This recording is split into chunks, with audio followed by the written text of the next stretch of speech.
Okay, the ISIS brides. There are two of them. Two of them, yes. And I've heard people conflate the stories from both of them into one, and then an argument ensues on whether she's headed to the United States or the United Kingdom. Well, they're both right. There's one from America. There's one from the United Kingdom.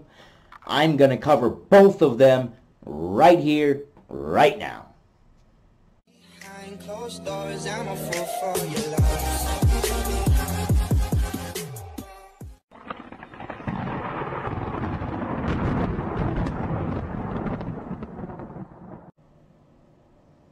Hey, what's up everybody? Good morning, good evening, good night, whatever it is, wherever you are, welcome to my channel.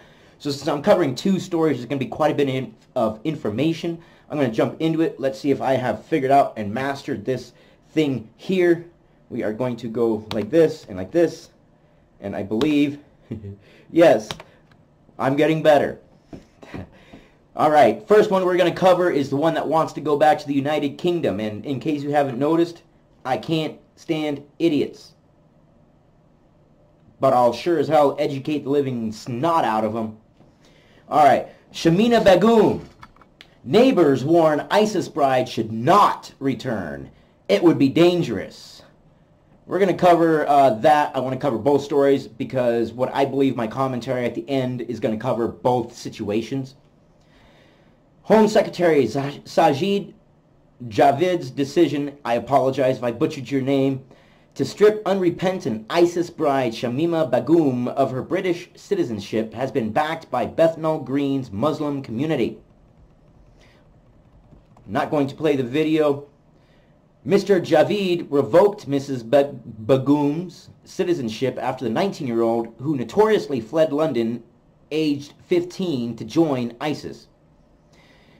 Aged 15, so that follows a pretty common pattern of ISIS recruitment. It's the same basic pattern that gang members use.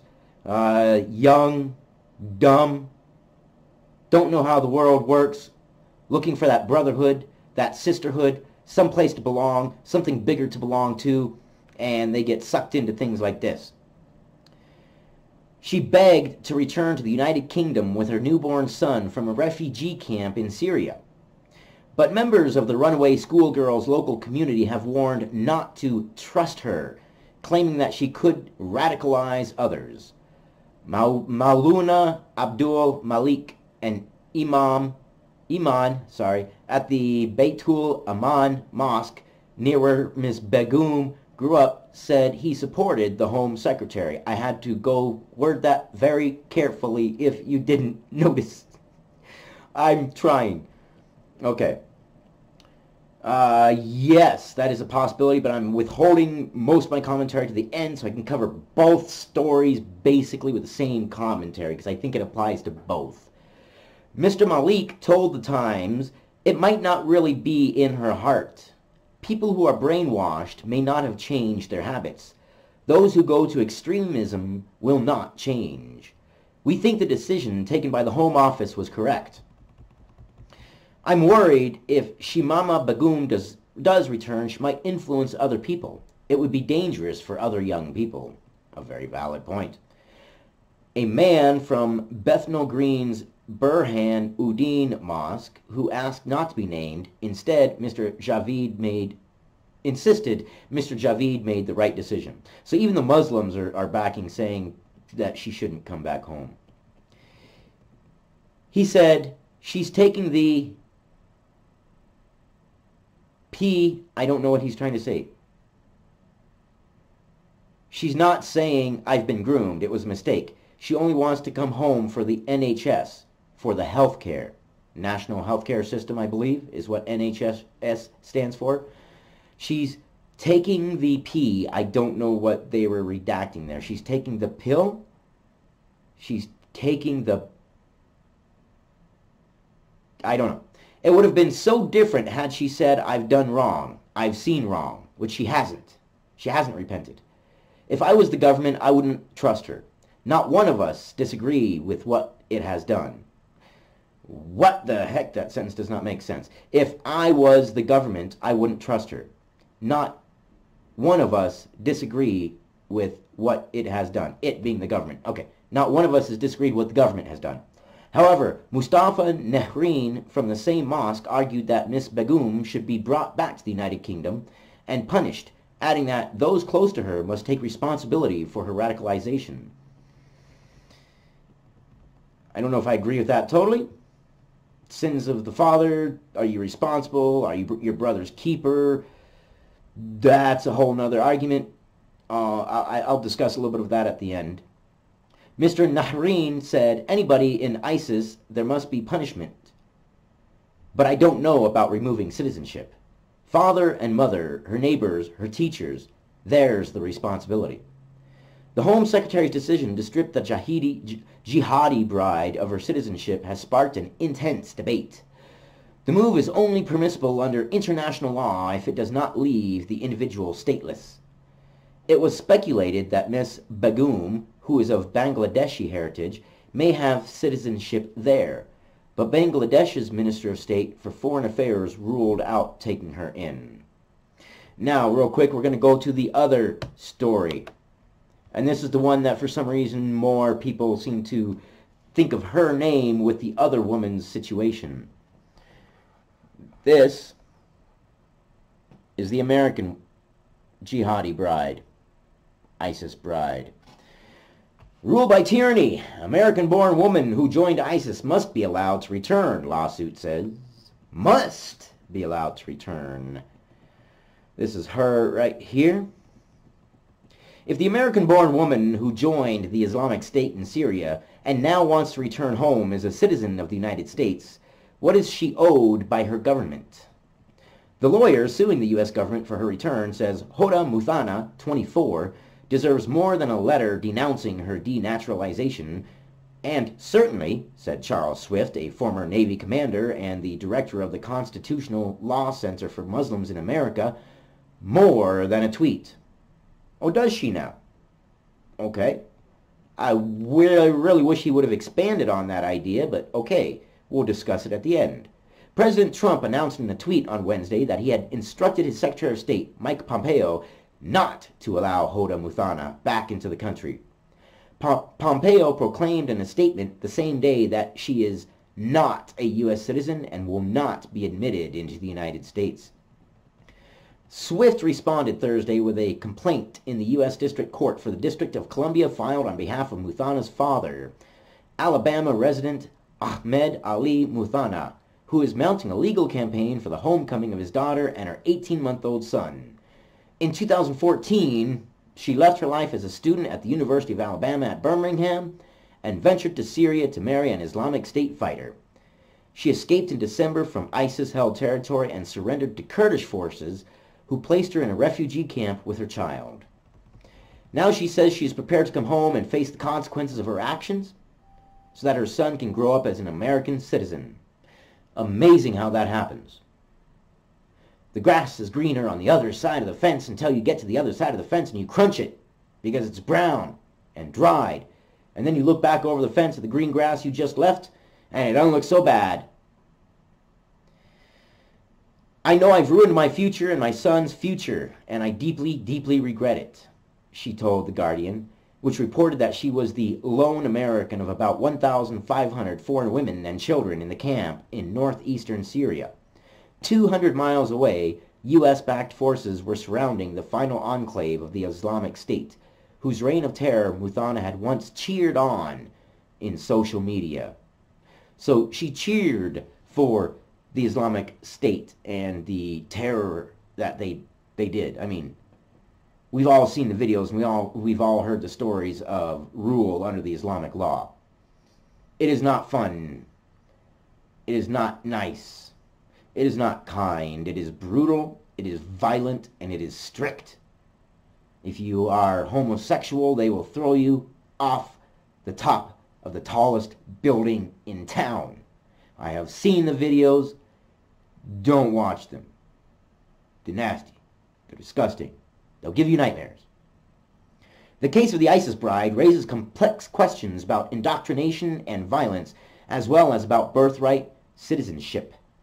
It parallels one that has divided Britain, where the British government has moved to strip citizenship from Shamima Begum, who we just talked about, who left London in 2015 to join the Islamic State at the age of 15. Jeremy Corbyn, the leader of the opposition Labour Party, protested that the teenager had a right to return. Yeah, a right to return. I don't know. So the lawsuit is in court. The attorneys say that let's see. I was going to skip over it and footnote it, but I'm going to have to read it because I forgot where my footnote was. The lawsuit in U.S. federal court contends that Muthana, who was 20 when she left, enjoys an equivalent right.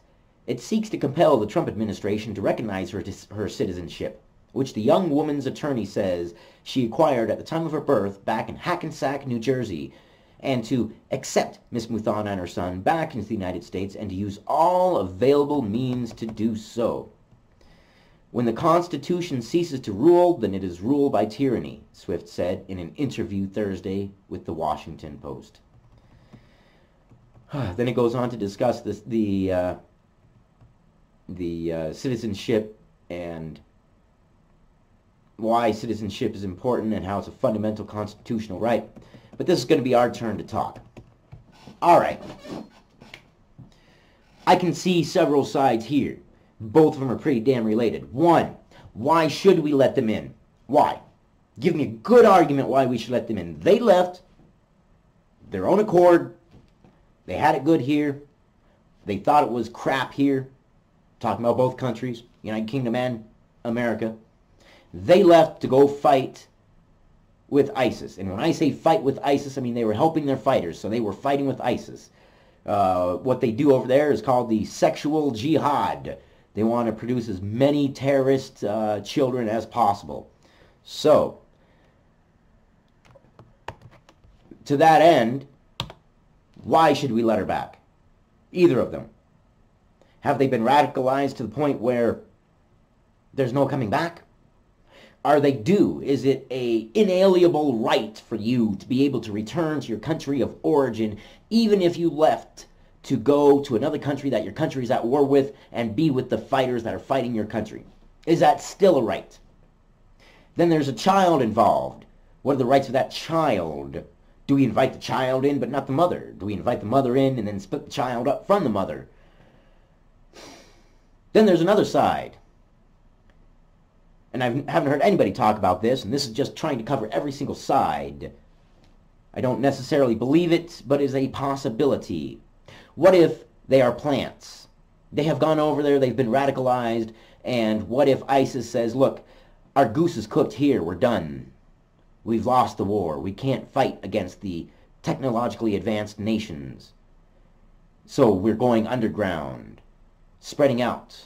And these women were plants, so to speak, to try to get into the countries of origin to raise jihadists. Local-born terrorists or homegrown terrorists or domestic terrorists or whatever terminology you choose to use. There are all kinds of possibilities with these ones, but their stories aren't unique in any way, shape, or form. They follow the same pattern as every single one of these, and that includes gang members and why they join gangs. To belong, to feel as part of a family, to be a part of something bigger than themselves. What does that say about the Western world? Not much, I don't think. I think these ladies just got bored of what they had. They didn't realize what they had was so damn good. But like I said earlier, the grass is always greener on the other side of the fence until you hop over it and it's browning and it crunches under your feet. Then you look back across and you got to hop back across the fence again, but only this time they might not be allowed to hop back across the fence. And look, I'm one of those people who is an advocate of we'd better clean our own backyard before stepping over our trash to peek over the fence to tell our neighbor how to clean their backyard. And maybe these girls are trash that went to the neighbor's backyard and we should leave them there. Maybe they were accidentally thrown out and they're valuable and they're precious and they should be brought back in. Maybe they have inalienable rights to come back in. This is where the discussion begins. because there are so many sides to this and so many different ways it could go. Do we let them back in? Do we not let them back in? Why do they want to come back in? Do they genuinely want to come back in because they miss the things that they had? Probably. That's the way I'm leaning. But there is the possibility that they are purposely coming back in to raise extremists and to radicalize local people in their respective countries of origin. It's an interesting one. I definitely want your comments, like, and subscribe. And again, I have coming up here another YouTube channel that's going to be a YouTube first. At least as far as I know, nobody on YouTube has done anything even remotely like this. The channel will be available here in a while. I have to load some content up, make sure that it is there. But it's something I enjoy. I think you guys are going to get a really good kick out of it. It's going to be entertaining as hell. And like I said, I think it's a YouTube first. I haven't seen anybody do this yet. I'm excited for it. Give it about a week and I'll have that channel fully up and running, and I will give you the channel name at that point. In the meantime, I'm going to build hype for it as much as I can because I think it's going to be a good thing. I think it's going to be awesome. I think you guys are going to enjoy it. So, like, comment, subscribe, share, and let me know what you think. Give me your point of view. Give me your opinion. I love you guys. You guys are awesome. I will see you on the next one.